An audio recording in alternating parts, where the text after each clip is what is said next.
Hello friends, नमस्कार। मैं सिकंदर कुमार आप सभी का स्वागत करता हूं। फ्रेंड्स, हम लोग का जो है करंट अफेयर सीरीज चल रहा है, जिसमें कि प्रतियोगिता दर्पण मासिक का जो है करंट चला रहे हैं, जिसमें हम लोग जो है जुलाई तक का पूरा देख चुके हैं करंट अफेयर सीरीज को।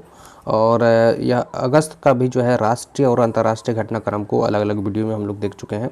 यह वीडियो होगा जो है अगस्त महीने का आर्थिक वाणिज्यिक परिदृश्य का करंट अफेयर्स। इसमें देखते हैं क्या होगा, तो कौन कौन से बिंदु महत्वपूर्ण है उसको हम लोग देखेंगे। तो देखिए, पहला है जैसे कि कोरोना महामारी की दूसरी लहर में प्रधानमंत्री गरीब कल्याण अन्न योजना का चौथा चरण प्रारंभ हुआ। तो ये प्रधानमंत्री गरीब कल्याण अन्न योजना कब आया और उसका चौथा चरण यह है, तो इसका जो है समय सीमा क्या रहेगा, इसके बारे में जानकारी देखना है। तो ये देखिए क्या है कि जो प्रधानमंत्री गरीब कल्याण अन्न योजना का ये चौथा चरण है, तो यह चलना है आपको जून से लेकर के नवंबर तक चलना है। प्रधानमंत्री गरीब कल्याण योजना में जो है यह 2020 में यह घोषणा की गई थी इस योजना को, जब पहला चरण चलाया गया था 2020 में जब कोरोना आया था। उसके बाद जो है अभी तक में ये 3 चरण चल चुका है और यह चौथा चरण है, जो कि जून 2021 से नवंबर 2021 तक चलेगा। ठीक है, तो इसमें कैसे लोगों को कवर किया गया है, तो वैसे लोगों को जो कि नेशनल फूड सिक्योरिटी एक्ट के तहत कवर है। तो नेशनल फूड सिक्योरिटी एक्ट के तहत जो भी जो 81 करोड़ निर्धन है, उनको इस योजना का लाभ मिलेगा। तो क्या लाभ मिलेगा, तो उसमें मिलेगा प्रति व्यक्ति 5 केजी अनाज मिलेगा, चाहे गेहूं चाहे चावल। ठीक है, निःशुल्क, वो भी निःशुल्क मिलेगा। ठीक है, तो गेहूं चावल मिलेगा 5 केजी प्रति व्यक्ति। ये है चौथा चरण। कब से कब चलना है, तो जून 2021 से नवंबर 2021 तक चलना है। इसमें जो व्यय राशि होगी वो होगी लगभग जो है 67,267 करोड़ वित्तीय भार केंद्र को उठाना पड़ेगा इस चौथे चरण के लिए। ठीक है, तो ये है। अगला देखिए, मुद्रास्फीति मई 2021 का क्या परिस्थिति रही, क्या परिदृश्य रहा, उसको देखेंगे। तो मुद्रास्फीति का मतलब होता है कि जब बाजार में मुद्रा की प्रसार बढ़ जाती है तो उसे मुद्रास्फीति कहते हैं। मतलब है कि जो है मुद्रा के प्रचलन बढ़ जाने से जो है वस्तुओं का जो है महंगाई दर बढ़ जाता है। महंगाई, इसको आप ऐसे भी समझ सकते हैं, मुद्रास्फीति को आप महंगाई से भी जो है जोड़ सकते हैं, महंगाई भी समझ सकते हैं। मुद्रास्फीति बढ़ रही है, इसका मतलब है कि महंगाई भी बढ़ रही है। तो इसका आकलन करने के लिए जो है प्रत्येक माह इसका जो है एक सूचकांक निकलता है ना। तो ये है 2 सूचकांक, ऐसे तो बहुत सारे सूचकांक है इसको मापन के लिए, लेकिन जो है 2 मुख्य सूचकांक है। एक उपभोक्ता मूल्य सूचकांक आधारित मुद्रास्फीति और दूसरा है थोक मूल्य सूचकांक आधारित मुद्रास्फीति। ठीक है, तो उपभोक्ता मूल्य सूचकांक आधारित मुद्रास्फीति जो है वो उसको हम CPI आधारित कहते हैं, है ना, कंज्यूमर प्राइस इंडेक्स, है ना। तो ये कोरोना महामारी का प्रभाव जारी रहा, इसके प्रत्येक माह इसको जो है सांख्यिकी एवं कार्यक्रम क्रियान्वयन मंत्रालय के द्वारा जारी किया जाता है। ये जो है मई में जो है ये 6.30% रही ये महंगाई दर। आप इसको महंगाई दर भी बोल सकते हैं। अप्रैल में जो है जो 4.23% रही थी। इसका जो आधार वर्ष आकलन करने का वो 2012 है ना। और देखिए CFPI, जैसा कि मैंने बताया कि जो है मुद्रास्फीति मापन के अनेक इंडेक्स होते हैं। तो ये 2 इंडेक्स काफ़ी महत्वपूर्ण है, उपभोक्ता मूल्य सूचकांक और थोक मूल्य सूचकांक। लेकिन और भी है, जैसे कि CFPI consumer food price index. तो ये भी सांख्यिकी एवं कार्यक्रम मंत्रालय के द्वारा जो है ये जारी किया जाता है। ठीक है, अब देखिए थोक मूल्य सूचकांक आधारित मुद्रास्फीति, जिसको कि आप WPI आधारित भी कहते हैं, होलसेल प्राइस इंडेक्स आधारित, मई 2021 में 12.94% था। ठीक, और जो कि विगत 3 वर्षों में सर्वाधिक है, ये बात है। इसका मतलब होल सेल प्राइस इंडेक्स के आधार पर महंगाई जो है अधिक रहा इस महीने में, मई महीने में। ठीक है, ये आंकड़े प्रत्येक माह वाणिज्य मंत्रालय द्वारा जारी किया जाता है ना, आर्थिक एवं वाणिज्य मंत्रालय के द्वारा जारी किया जाता है। उसमें भी अलग हर मंत्रालय में अपना एक विभाग होता है, जैसे कि उद्योग संवर्धन एवं अंतरिम व्यापार विभाग। तो इसके द्वारा यह जो है प्रत्येक महीने को जारी किया जाता है, प्रत्येक महीने के 14 तारीख को जारी किया जाता है थोक मूल्य सूचकांक आधारित मुद्रास्फीति। ठीक है, तो ये समझ गए होंगे। तो मुद्रास्फीति इन द सेंस महंगाई को दर को प्रदर्शित करता है वो। ठीक है, ये है। वस्तुगत निर्यातों में सिकुड़न 2020-21 लेकिन कृषि क्षेत्रों के निर्यात में वृद्धि 2020-21 में जो है वस्तुगत निर्यातों में सिकुड़न देखने को मिला, लेकिन कृषिगत क्षेत्र के जो उत्पाद हैं उसके निर्यात में वृद्धि देखने को मिली है। निर्यात का मतलब होता है कि कोई भी वस्तु जब अपने देश से दूसरे देशों को जो बेचा जाता है, भेजा जाता है, तो उसको हम निर्यात कहते हैं। उससे हम लोग को क्या होती है, विदेशी मुद्रा का जो है विदेशी मुद्रा मिलता है, हमारे विदेशी मुद्रा भंडार में बढ़ोतरी होती है। ठीक है, तो देश के ओवरऑल वस्तुगत विदेशी व्यापार में 4.78% की सिकुड़न रही। सिकुड़न का मतलब यह हुआ कि पिछले वर्ष जितना निर्यात हुआ था उससे जो है 4.68% कम इस बार जो है निर्यात हुआ है। मतलब बढ़ा नहीं, घट गया है, इसका मतलब यही हुआ सिकुड़न। लेकिन कृषि से संबंधित उत्पादों के निर्यात अच्छी रही, मतलब सकारात्मक रहा। यह आंकड़ा वाणिज्य मंत्रालय के द्वारा जारी किया जाता है, 10 जून को जारी किया गया था। विगत 4 वर्षों में कृषिगत उत्पादों का निर्यात जो रहा, जैसे कि 17-18 वित्तीय वर्ष में, 18-19 वित्तीय वर्ष में, 19-20 वित्तीय वर्ष में और 20-21 वित्तीय वर्ष में, तो ये क्या रहा देखिए। तो इसमें जो रहा कृषि एवं उनसे संबंधित उत्पाद जो भी हैं, जैसे कि बागवानी, समुद्री उत्पाद वगैरह, इस सब में तो बागवानी वगैरह में जो है ये जो 17.34% की वृद्धि देखने को मिली है ना। हालांकि समुद्री उत्पादों में 10.8% की गिरावट रही। मतलब इन सब सारे वस्तुओं का जो कि कृषिगत वस्तु है, इसके जो है निर्यात में इतना वृद्धि देखने को मिली है। पिछले साल के बनिस्पत इस बार इतना बढ़ा है निर्यात, ये इसका मतलब ये हुआ। सकारात्मक वृद्धि जो देखने को मिला, अनाजों के निर्यात का योगदान अधिक रही। ठीक है, यह है। तो जैसे कि बासमती चावल, गेहूं, मोटे अनाज, कपास, सब्जियां, ये सब अधिक पिछले साल के बनिस्पत इस बार अधिक जो है निर्यात हुआ है। बागवानी में जैसे कि मसालों वगैरह आ जाते हैं, तो मसालों में अदरक, काली मिर्च, दालचीनी, इलायची, हल्दी, केसर, जायफल आदि जो भी हैं, ये जो बागवानी फसल हैं, मसालों के निर्यात में पहली बार $4 अरब का आंकड़ा पार कर गया है। ठीक है, तो कृषिगत उत्पादों के निर्यात सर्वाधिक, अब यहाँ पर एक चीज़ समझने की वाली बात है कि सर्वाधिक किस देश को हुआ भारत से जो है निर्यात जो हुआ कृषिगत उत्पादों का, तो सबसे अधिक जो हुआ वो है USA को, फिर दूसरे स्थान पर रहा चीन, तीसरे स्थान पर रहा बांग्लादेश, और बाकी का इसी तरह से सीरीज मैंने दिखा दिया है, देख लीजिए। ठीक है, तो इस तरह से तो कृषिगत उत्पादों का जो अलग अलग देशों में भारत का निर्यात रहा, तो उसमें से सर्वाधिक कहाँ रहा, तो USA रहा, दूसरे स्थान पर चीन को भेजा गया, है ना। ये है। समुद्री उत्पादों में फ्रोजन झींगा का सर्वाधिक निर्यात हुआ। समुद्री उत्पाद अगर देखते हैं तो समुद्र से तो बहुत सारा चीज़ उत्पाद निकलता है जो कि कृषिगत उत्पाद की गिनती में आता है। इसमें से जो फ्रोजन झींगा है, वो फ्रोजन झींगा का सर्वाधिक निर्यात हुआ है, वो भी USA को ही अधिक निर्यात किया गया है। ठीक है, तो ये चीज़ है, तो इसको ध्यान में रखना है ये चीज़। प्री में नहीं तो कम से कम मेंस के लिए ये सब डाटा काम आ जाएगा आप लोगों को। तो ये है, भविष्य में मेंस में तो देना ही है। अब देखिए टेली डेंसिटी मार्च 2021 तक, तो टेली डेंसिटी मार्च 2021 तक क्या है रहा है, तो देखिए ट्राई के द्वारा जो है हर महीना टेली डेंसिटी भी का भी जो है जारी करता है रिपोर्ट। तो इसमें क्या है कि ट्राई क्या होता है इसको समझिए। तो ट्राई जो है telephone regulatory authority of India है, एक विनियामक संस्था है, ऑर्गेनाइजेशन है, जो कि जितने भी कम्युनिकेशन कंपनी है भारत में वो सब पर लगाम रखता है, उसको नियंत्रित रखता है, कंट्रोल में रखता है, मॉनिटरिंग करता है। मतलब कोई भी कंपनी जैसे कि रिलायंस जियो हो या एयरटेल हो या BSNL हो या वोडाफोन हो, ये सब ग्राहकों के साथ कोई भी छल ना करे, दुर्व्यवहार ना करे, उनको ठगने का काम ना करे, इसको लेकर के वो नियम कानून को चलाता है और सारे कंपनियों को फॉलो करवाता है। एक रेगुलेटरी अथॉरिटी है, समझ गए, ये चीज़ है। कैसे मतलब कंपटीशन बना रहे, सारे कंपनियों को जो है अपना अधिकार मिलते रहे, इसको लेकर के भी वो नियम बनाता है और उसको संचालित करता है। तो ये ट्राई है। तो ट्राई जो है प्रत्येक महीने में यह रिपोर्ट जारी करता है कि आखिर भारत में कितना टेली डेंसिटी है। टेली डेंसिटी का मतलब होता है कि प्रत्येक 100 लोगों पर कितना टेलीफोन यूज हो रहा है, मतलब मोबाइल यूज हो रहा है, उसी को हम टेली डेंसिटी कहते हैं। तो देखिए प्रत्येक माह टेली डेंसिटी रिपोर्ट जारी करता है ट्राई, भारतीय दूरसंचार नियामक प्राधिकरण इसको हिंदी में कहते हैं, और telephone regulatory authority of India English में कहते हैं।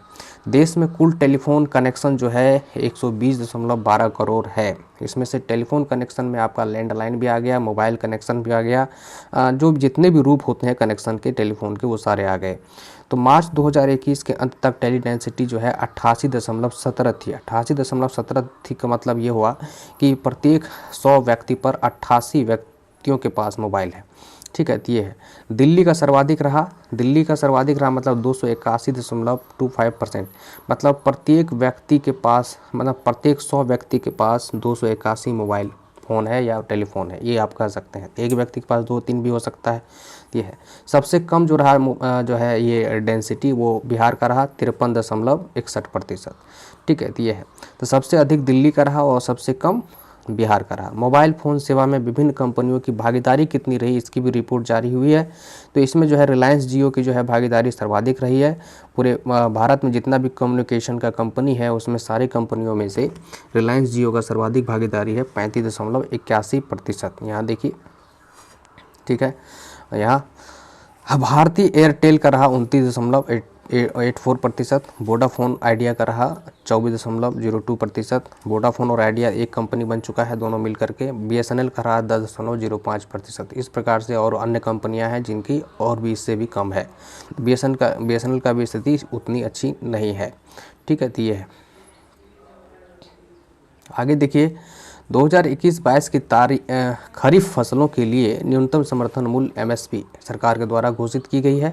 अब ये न्यूनतम समर्थन मूल्य क्या होता है इसको समझिए, इसको आप MSP कहते हैं, मिनिमम सपोर्ट प्राइस। ये सरकार के द्वारा तय किया जाता है और जो है कृषि लागत एवं मूल्य आयोग की सिफारिश पर केंद्र सरकार के द्वारा तय किया जाता है। ये कृषि लागत एवं मूल्य आयोग जो है सिफारिश करता है कि इस बार जो है कौन सी फसल की उपज कितना अच्छा होगा, कितना खराब होगा, उसके आधार पर उस फसल का मूल्य निर्धारित कर दिया जाता है। और मूल्य निर्धारण करने के लिए जो है वो जितना उसमें इन्वेस्टमेंट हुआ है उसका 1.5 गुना जो है, कम से कम 1.5 गुना जो है मूल्य निर्धारित किया जाता है ये लागत का। ठीक है, ताकि किसान जो है अपने उपज को बेच सके। उससे कम दाम पर कोई भी व्यापारी वो किसान से अनाज नहीं खरीदेगा। अगर कोई भी व्यापारी उससे कम दाम पर खरीदता है तो किसान जो है सरकार को वह MSP रेट पर उस फसल को बेच सकता है। किसान को यह छूट होती है, इसी को कहते हैं MSP। तो हर बार जो है हर फसल का MSP रेट तय होता है उस फसल के बुआई से पहले, है ना, बुआई होने से पहले ही रेट तय हो जाता है। तो ये किसके सिफारिश पर, तो कृषि लागत एवं मूल्य आयोग के सिफारिश पर। ये क्वेश्चन पूछा जा सकता है कि MSP जो सरकार के द्वारा निर्णय लिया जाता है कि फलाने फसल में इतना MSP रहेगा पर क्विंटल, तो पर क्विंटल इतना रहेगा, तो वो किसके सिफारिश पर करता है, तो कृषि लागत एवं मूल्य आयोग की सिफारिश पर। ठीक है, MSP की घोषणा फसलों की बुआई से ठीक पहले कर दी जाती है। ठीक है, तो ये चीज़ है। CACP कृषि लागत एवं मूल्य आयोग के द्वारा तय किया जाता है इसको और के सिफारिश पर। तो इसमें क्या रहा है इसको देखिए। धान के लिए जो इस बार MSP घोषित की गई सरकार के द्वारा, तो वो जो है 21-22 के लिए क्या घोषित की गई, तो 1940, मतलब है कि पिछले साल था 1868, इस बार 1940, तो कुछ बढ़ गया, 72 रुपया बढ़ा। धान ग्रेड A के लिए जो है, ये सामान्य धान के लिए था, ग्रेड A के लिए 1960, 72 रुपया बढ़ा। ठीक है, ज्वार के लिए 2758 रुपया प्रति क्विंटल। रागी देखिए 3377 रुपया प्रति क्विंटल कर दिया गया।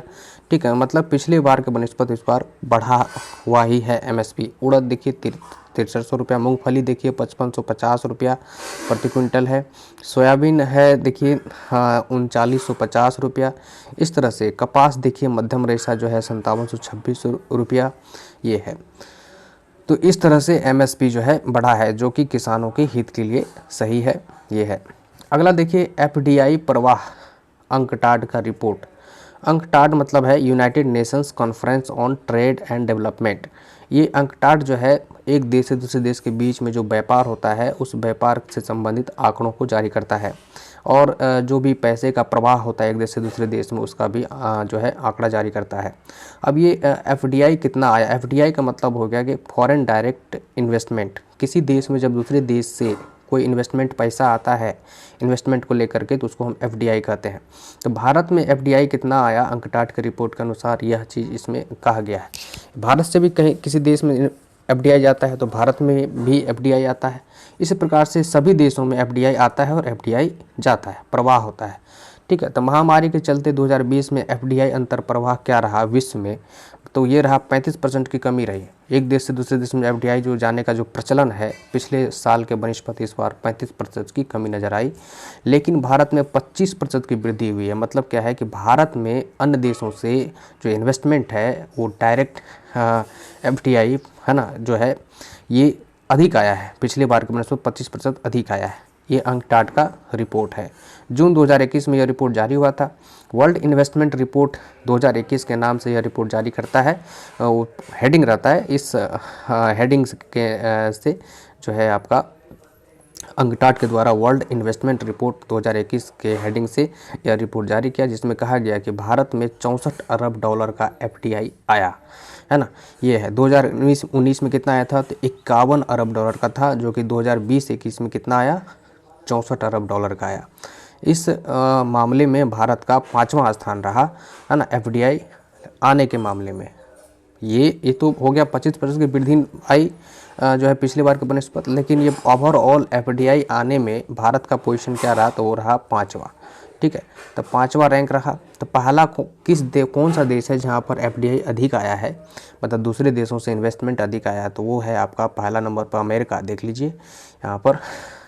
दूसरे नंबर पर चीन में एफडीआई आया है अलग अलग देशों से, 156 अरब डॉलर आया अमेरिका में, चीन में 139 अरब डॉलर, हांगकांग देखिए जो है 119 अरब डॉलर तीसरे नंबर पर रहा, और 5वें नंबर पर अपना भारत है जो कि 64 अरब डॉलर भारत आया है। ठीक है, तो ये 2019 का ये इधर है और 2020 वाला ये है 2021। ठीक है, ठीक है। विदेशी प्रत्यक्ष निवेश एफडीआई सर्वाधिक बड़ा प्रभाव वाले देश, मतलब किस देश से दूसरे देश की तरफ गया है, तो चीन से सर्वाधिक जो है सर्वाधिक एफडीआई गया है ना। दूसरा देश लग्जमबर्ग है, लग्जमबर्ग से सर्वाधिक गया है 127 अरब डॉलर गया है। जापान से 116 अरब डॉलर गया है। तो भारत में अगर इसका पोजीशन देखें तो भारत का जो है 18वां पोजीशन है। भारत से दूसरे देश को एफडीआई गया है वो उस पर 18वां नंबर पर है, लेकिन भारत में एफडीआई आया है उस पर उसके आधार पर भारत का 5वां नंबर है। ये चीज़ है।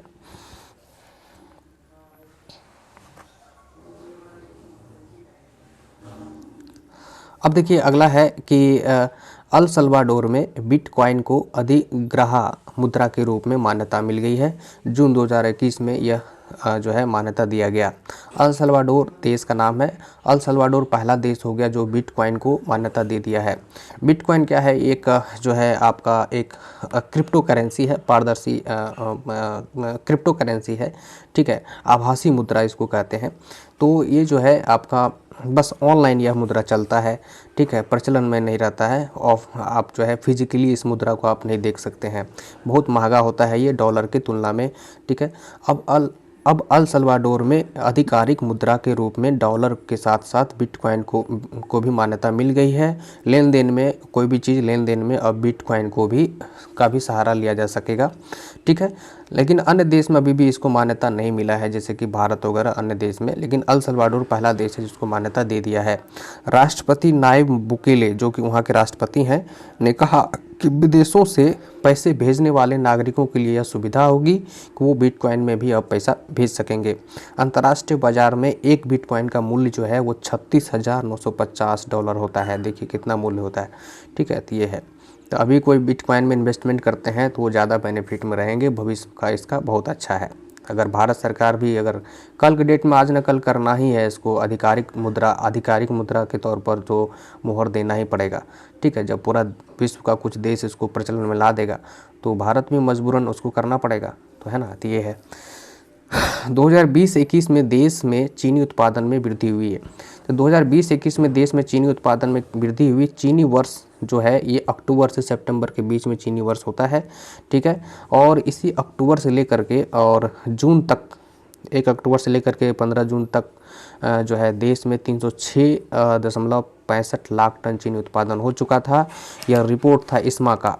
इस्मा मतलब हो गया कि इंडियन शुगर मिल्स एसोसिएशन की 2021 की रिपोर्ट थी, जिसके आधार पर यह कहा गया कि 306 लाख टन चीनी उत्पादन का जो है अभी डाटा आ चुका है जून तक का, और अभी 3-4 महीना बचा हुआ है। मतलब सितंबर तक का भी, जुलाई अगस्त सितंबर तक का भी आना बाकी है। तो ये चीज़ है। जो पिछले वर्ष के समान अवधि के में प्राप्त उत्पादन से 35.54 लाख टन, मतलब 13% अधिक है। मतलब है कि इसी कालखंड में जो पिछले वर्ष चीनी का उत्पादन हुआ था, उससे इसी कालखंड में इस वर्ष जो है 13% अधिक चीनी के उत्पादन हुआ है इस्मा के अनुसार। ठीक है, चीनी उत्पादन में अग्रणी राज्य, ये देखिए पीटी के लिए ये महत्वपूर्ण है कि यहाँ जो है आपका प्रथम राज्य कौन है चीनी उत्पादन में, तो उत्तर प्रदेश रहा। द्वितीय राज्य कौन, तो महाराष्ट्र। तीसरा कर्नाटक, ये है। अगला देखिए 1973 के बाद विश्व में रिकॉर्ड आर्थिक वृद्धि 2021 में होने की संभावना है।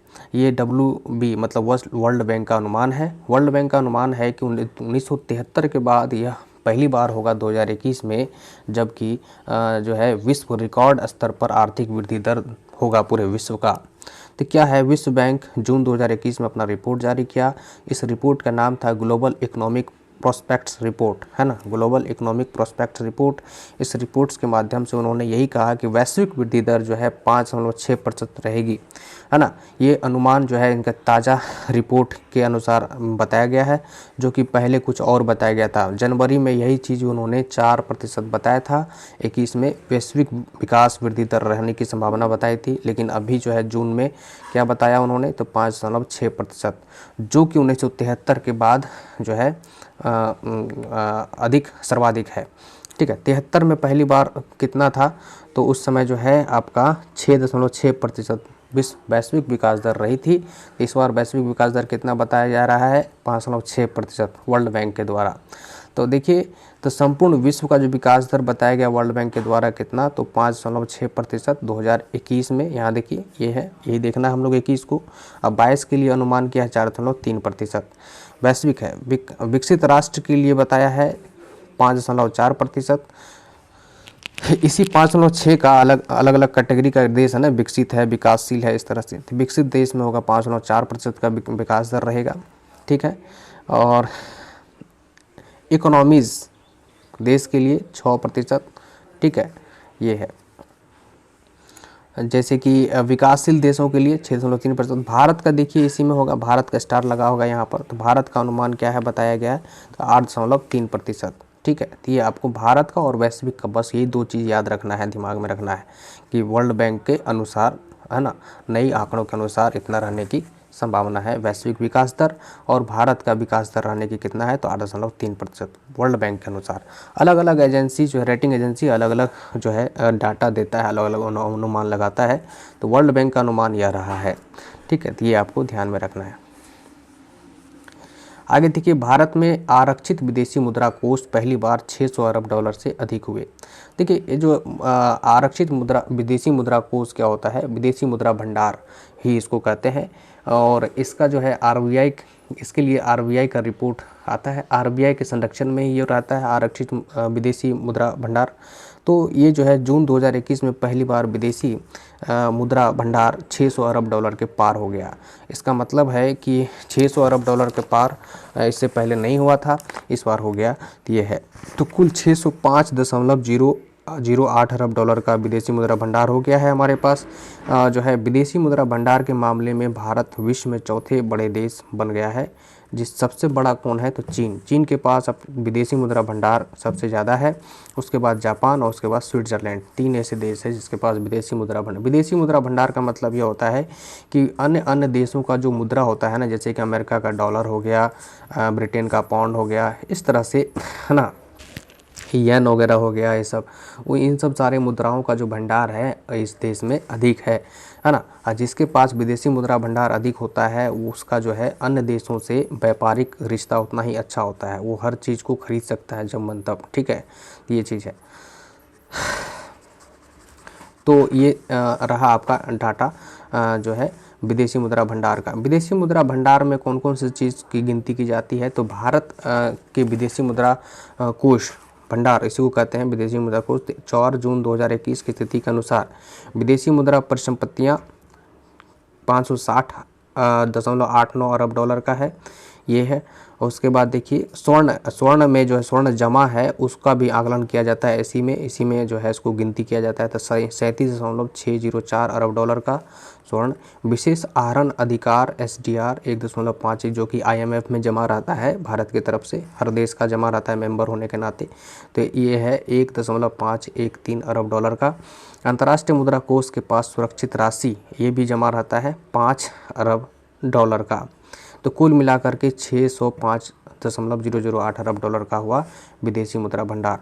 तो इसमें आपको सवाल ये पूछा सकता है कि भारत के पास जो विदेशी मुद्रा भंडार है वो विदेशी मुद्रा भंडार के अंतर्गत 4 चीज़ होता है। एक तो होता है फॉरेन करेंसी एसेट, दूसरा स्वर्ण, तीसरा विशेष आहरण अधिकार SDR, और तीसरा होता है ट्रेंच विथ IMF, है ना, मतलब अंतर्राष्ट्रीय मुद्रा कोष के पास सुरक्षित राशि।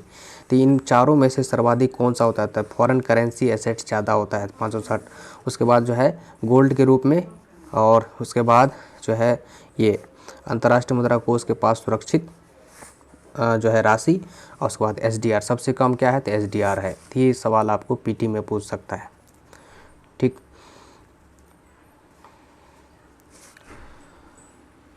कुल विदेशी ऋण कितना रहा? विदेशी ऋण संबंधी आंकड़े भी जो है साथ ही साथ पब्लिश किया गया RBI के द्वारा।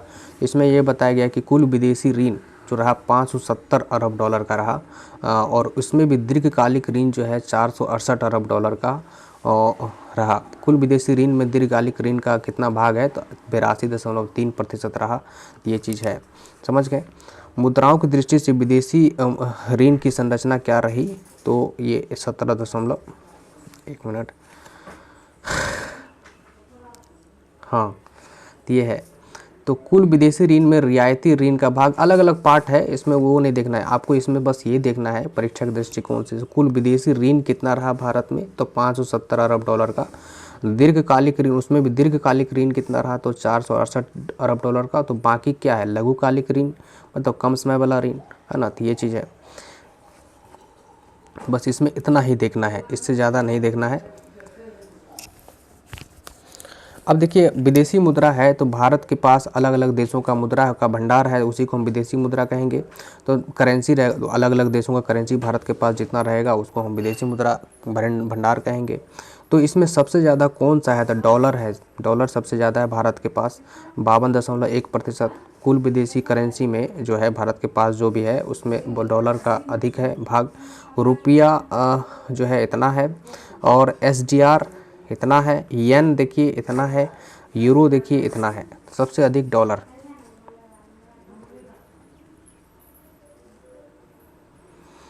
कोविड-19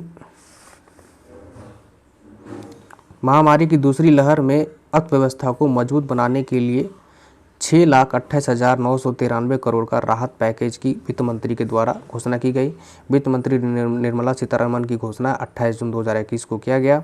इस पैकेज में महामारी से आर्थिक राहत जो है दी गई, और इसमें जो है ऋण की गारंटी भी दी गई 1.10 लाख करोड़ का। सार्वजनिक स्वास्थ्य को सुदृढ़ बनाने के लिए 50,000 करोड़ की घोषणा। विकास और रोजगार के लिए प्रोत्साहन के लिए जो है भी घोषणा की गई। पर्यटन क्षेत्र में 60,000 करोड़ का इन्वेस्टमेंट की घोषणा। आत्मनिर्भर भारत योजना को लेकर के भी जो है इसमें कहा गया, इसी में से खर्च की जाएगी। लघु वित्त संस्थाओं के लिए भी ऋण गारंटी योजना इसी के अंतर्गत लाया जाएगा। PM गरीब कल्याण अन्न योजना में जो इन्वेस्टमेंट होगा इसी से पैसा जारी होगा। ठीक है, तो खुदरा, ठीक है, तो ये चीज़ है आपका निर्मला सीतारमण के द्वारा कोविड-19 महामारी की दूसरी लहर से जो अर्थव्यवस्था को जो धक्का लगा है उसको मजबूत बनाने की दिशा में जो है यह योजना राहत पैकेज 6,28,993 करोड़ का लाया गया। ठीक है, तो ये है। अगला देखिए, खुदरा और थोक व्यापार भी अब MSME के तहत लाए जाएंगे। ये जो है MSME मिनिस्ट्री उस समय नितिन गडकरी थे के अधीन था, तो अभी तो कोई और है MSME मिनिस्टर।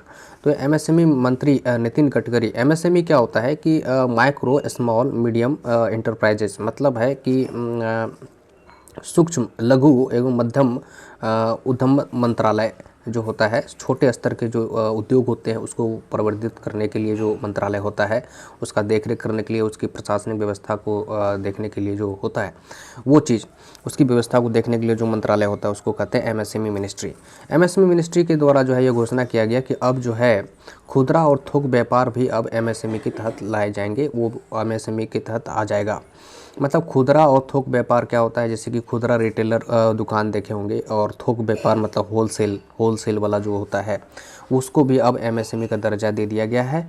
एमएसएमई का दर्जा देने से मिल जाने से यह सुविधा होगा कि उसे अब ऋण लेने में सुविधा होगी और पूंजी जुटाने में भी आसानी होगी। आसानी से उसको ऋण, और जब ज़रूरत पड़ेगा बड़ा अपना विस्तार रूप देने का बिजनेस को, तो वो उसको ऋण ले सकेगा और आसानी से, और पूंजी भी जुटा सकेगा। और सरकार के द्वारा राहत भी दिया जाता है समय समय पर एमएसएमई सेक्टर के लिए, तो इसका लाभ मिल पाएगा खुदरा व्यापारी और होलसेल व्यापारियों को। ठीक है, तो आज के वीडियो में इतना ही। अगस्त महीने का प्रतियोगिता दर्पण का यह आर्थिक वाणिज्यिक परिदृश्य था। तो इसमें परीक्षा के दृष्टिकोण से जो महत्वपूर्ण बिंदु था उसको मैंने चर्चा कर दिया है। अगला जो आने वाला है अगस्त महीने का ही जो है आपका जो विविध घटनाक्रम होता है उसका करंट आने वाला है ना। तो वो जैसे कि खेल वगैरह हो गया, नियुक्ति हो गया, निधन हो गया, यही सब। ठीक है, यही सब। ठीक है, थैंक यू, धन्यवाद।